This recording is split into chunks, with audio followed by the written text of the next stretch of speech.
La commune de Saint-Martin-en-Campagne a souhaité sauvegarder la maison Mercier, un des derniers témoins du passé médiéval de la commune, afin que cet édifice devienne le symbole de l'histoire saint-martinaise et de la transmission d'un savoir historique et technique.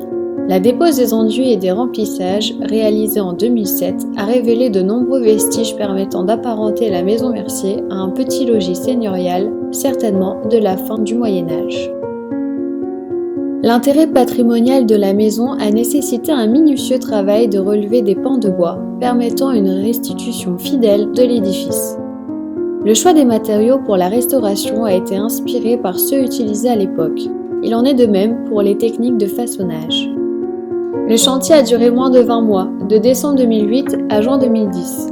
Le magnifique travail réalisé sur la maison Mercier est récompensé par les rubans du patrimoine en 2011.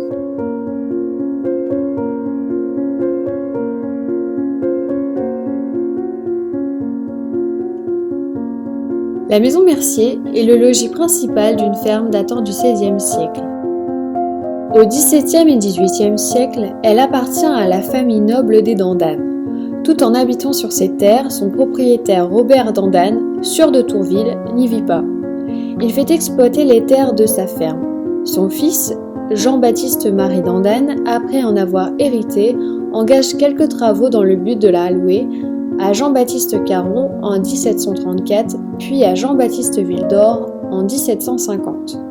Ce dernier continuera de la louer lorsqu'elle deviendra propriété d'Alexandre Jean-Baptiste Dandane, filleul de Jean-Baptiste-Marie Dandane. Avec la Révolution française, la maison Mercier change de main. Le riche paysan Vincent Thérin l'achète en 1794-1795. Il la donnera en héritage à sa fille, ce qui montre un certain désintérêt de la part de Vincent Thérin pour le bâtiment. Elle la vendra en 1837 à Nicolas Moret, qui l'habitera avec sa famille et deviendra propriété d'Ernest Mercier en 1882. Elle restera dans la famille Mercier jusqu'en 2006. Nous pouvons imaginer le témoignage d'un de ses derniers habitants, Alfred Mercier. J'habite dans la maison de mes parents, Ernest et Léontine Mercier. Avant-guerre, la ferme marchait plutôt bien. Depuis, c'est devenu plus difficile, le métier a changé. Il faudrait des fonds pour investir et acheter du matériel. Moi, je suis obligé d'emprunter aux voisins la moissonneuse ou la presse pour faire les bottes de paille. Heureusement que j'ai plusieurs cordes à mon arc. Je cultive mes lopins, je travaille aussi pour Monsieur Delettre comme ouvrier agricole, je fais le garde champêtre, j'ai des vaches et des poules. Et en cas de besoin, je pourrais toujours vendre un bout de terre pour mettre un peu de beurre dans les épinards. J'ai fait des travaux dans la maison pour la rendre entièrement habitable. Fini le grenier à grains, on n'est plus au 19e siècle. À présent, il y a une grande cuisine dans laquelle ma femme prépare des gâteaux qu'elle porte aux sœurs de l'hôpital et plein de chambres à l'étage. Dans les annexes, je stocke du grain que je vends. Et j'ai aussi un cellier où je fabrique le meilleur cidre de la région. Faut dire que mes pommiers sont infatigables. Je ne sais pas comment faisaient les anciens avec un seul niveau, mais nous, on a de la place pour vivre. On a même pu installer une table au rez-de-chaussée pour établir le bureau de poste de Saint-Martin en campagne. C'est moi qui le tiens et mes enfants distribuent le courrier. Et puis le dimanche, une fois qu'on a tué la poule pour le repas, je fais le sacristain. Je m'occupe d'ouvrir et de fermer l'église. Et aussi de régler l'horloge. Dès qu'il y a une réparation à faire, on m'appelle. Ma mère, Léontine, vit avec nous. Elle est heureuse de voir grandir ses petits-enfants dans la maison de son père. Pour elle, c'est un château. Elle aime leur raconter que la maison a appartenu à des nobles autrefois. Du coup, les mômes sont persuadés qu'il y a un trésor caché dans les murs ou à la cave. On cherche, mais pour l'instant, on n'a rien trouvé. Peut-être qu'un jour, sous l'enduit extérieur, dans les cheminées, des travaux de rénovation permettraient de trouver des merveilles. Qui sait ?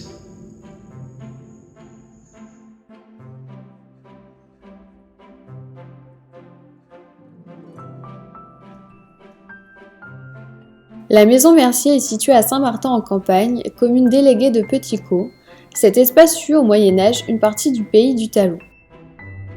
Ce pays s'étendait entre les rivières la Brelle et la Scie, la Manche et le pays de Bray. Son nom vient de l'ancien nom de la Béthune, la Telle. Cette rivière est un affluent de l'Arc où elle s'y jette quelques kilomètres avant le port de Dieppe. Ce nom perdurera jusqu'au début du Xe siècle puisqu'il sera rebaptisé comté d'Arc du nom de son chef-lieu.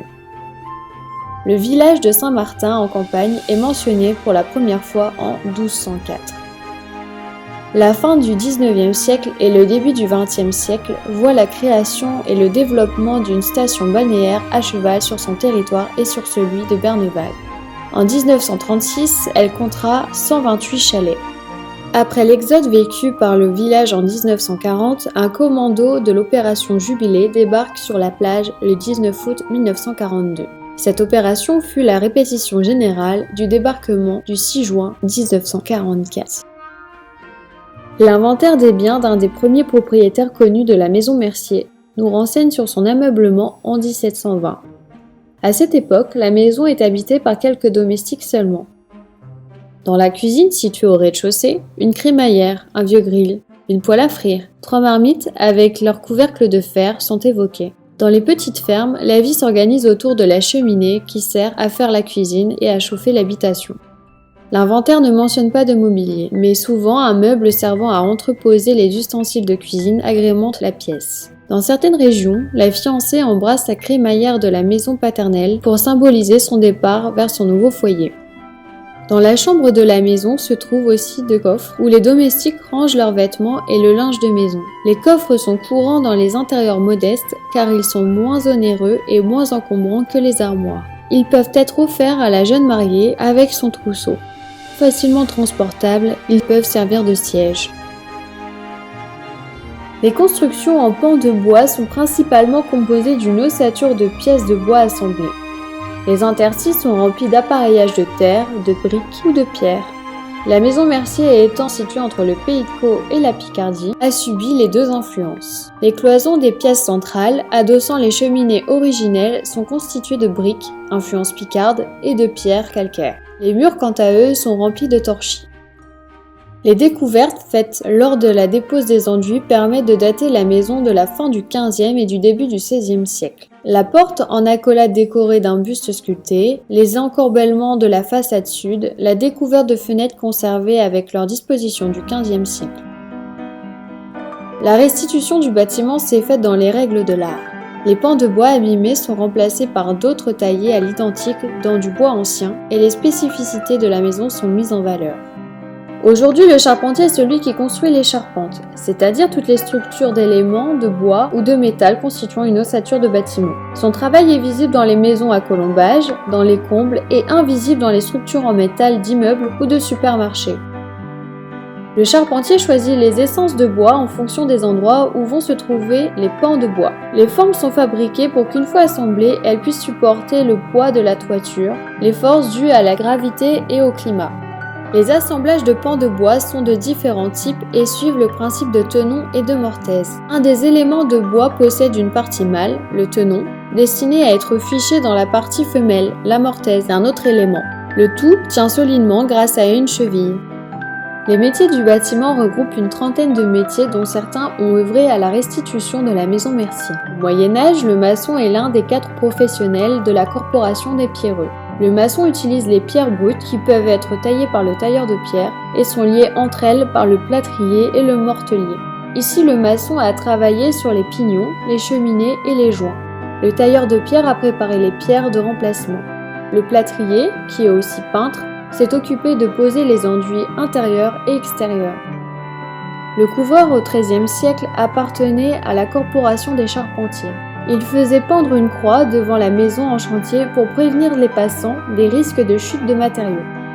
Sur le chantier de la maison Mercier, les couvreurs ont entièrement déposé les tuiles canal et les ont remplacées par les tuiles plates. Ce matériau est le plus proche de celui qui composait la couverture originelle.